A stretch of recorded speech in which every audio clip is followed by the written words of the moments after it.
സങ്കീർത്തനങ്ങൾ 102 അധ്യായം. പീഡിതൻ്റെ പ്രാർത്ഥന.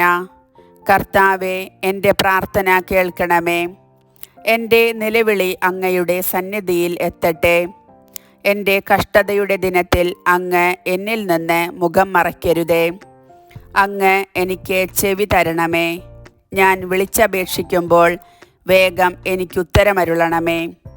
എൻ്റെ ദിനങ്ങൾ പുക പോലെ കടന്നു പോകുന്നു. എൻ്റെ അസ്ഥികൾ തീക്കൊള്ളി പോലെ എരിയുന്നു.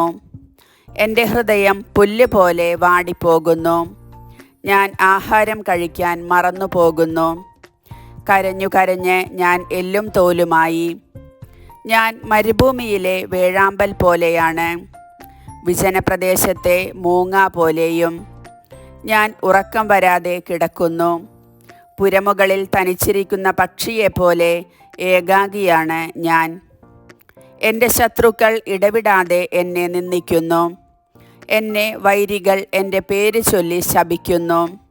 ചാരം എൻ്റെ ആഹാരമായി തീർന്നിരിക്കുന്നു. എൻ്റെ പാനപാത്രത്തിൽ കണ്ണീർ കലരുന്നു. അങ്ങയുടെ രോഷവും ക്രോധവും കൊണ്ട് തന്നെ അങ്ങ് എന്നെ വലിച്ചെറിഞ്ഞു കളഞ്ഞു.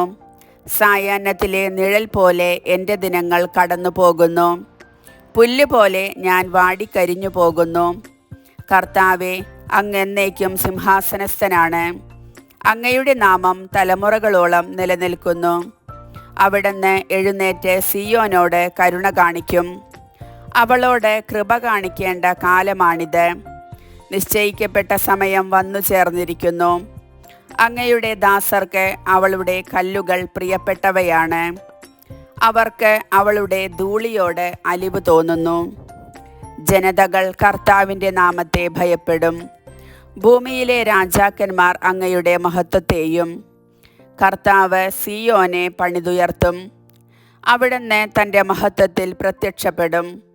അഗതികളുടെ പ്രാർത്ഥന അവിടുന്ന് പരിഗണിക്കും. അവരുടെ യാചനകൾ നിരസിക്കുകയില്ല. ഭാവി തലമുറയ്ക്കു വേണ്ടി ഇനിയും ജനിച്ചിട്ടില്ലാത്ത ജനം അവിടുത്തെ സ്തുതിക്കാൻ വേണ്ടി ഇത് ആലേഖനം ചെയ്യപ്പെടട്ടെ. തടവുകാരുടെ ഞരക്കം കേൾക്കാനും മരണത്തിന് വിധിക്കപ്പെട്ടവരെ സ്വതന്ത്രരാക്കാനും വേണ്ടി അവിടുന്ന് തൻ്റെ വിശുദ്ധ മന്ദിരത്തിൽ നിന്ന് താഴേക്കു നോക്കി. സ്വർഗത്തിൽ നിന്ന് കർത്താവ് ഭൂമിയെ നോക്കി.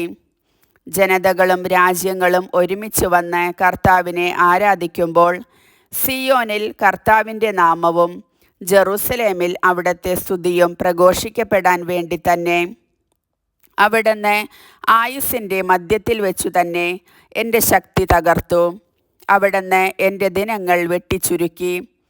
വത്സരങ്ങൾക്ക് അറുതിയില്ലാത്തവനായ എൻ്റെ ദൈവമേ, എൻ്റെ ആയുസ്സിൻ്റെ മധ്യത്തിൽ വെച്ച് എന്നെ എടുക്കരുതേ എന്നു ഞാൻ യാചിക്കുന്നു. പണ്ട് അവിടുന്ന് ഭൂമിക്ക് അടിസ്ഥാനമിട്ടു. ആകാശം അങ്ങയുടെ കരവേലയാണ്. അവ നശിച്ചു പോകും, എന്നാൽ അങ്ങ് നിലനിൽക്കും. അവയെല്ലാം വസ്ത്രം പോലെ പഴകിപ്പോകും. ഉടുപ്പ് മാറുന്നത് പോലെ അങ്ങ് അവയെ മാറ്റും. അവ കടന്നു പോവുകയും ചെയ്യും, എന്നാൽ അങ്ങേക്ക് മാറ്റമില്ല.